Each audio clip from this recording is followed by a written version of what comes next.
আরে এটা আমি কি দেখছি? আমার একটা শর্ট ভিডিও ভাইরাল হয়ে গেছে, পুরো 7 লাখের ওপরে ভিউজ। দেখতে পাচ্ছেন, 7 লাখের ওপরে ভিউসের আসার ফলে 4,000-এর ওপরে সাবস্ক্রাইবার পেয়েছি শুধুমাত্র এই একটা ভিডিও থেকে। তাহলে আমি কিভাবে আমার এই ভিডিওটাকে ভাইরাল করলাম, আপনাকে আজকে আমি সব কিছু গোপন ট্রিক্স বলে দেবো।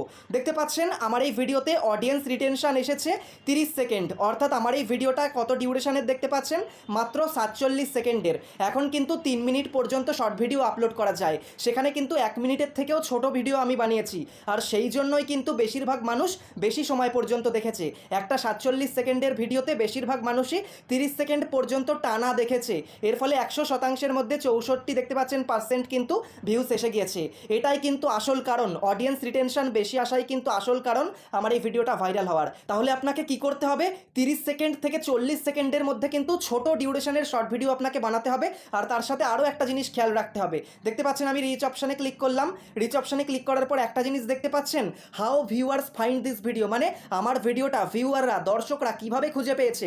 দেখতে পাচ্ছেন একদম প্রথমে র্যাঙ্ক করছে ইউটিউব সার্চ, অর্থাৎ ইউটিউবে সার্চ করেই কিন্তু 66% ভিউস এসেছে, অর্থাৎ বেশিরভাগ যে ভিউসটা রয়েছে সেটা কিন্তু সার্চ করে দেখার ফলেই এসেছে। তাহলে আপনি দেখতে পাচ্ছেন সার্চেবল কন্টেন্টের কতটা ক্ষমতা, এটা কিন্তু পুরো আপনার ভিডিওকে ভাইরাল করে দিতে পারে। তাহলে আপনি যদি শর্ট ভিডিও বানান তাহলে দুটো বিষয় সবসময় মাথায় রাখবেন, আপনাকে 30 সেকেন্ড থেকে 40 সেকেন্ডের মধ্যে ছোট ডিউরেশনের শর্ট ভিডিও আপলোড করতে হবে, পাশাপাশি আপনাকে কিন্তু সার্চেবল কন্টেন্ট বানাতে হবে, তবেই কিন্তু আপনার শর্ট ভিডিওটা আমার মতো এত পরিমাণে ভাইরাল হবে।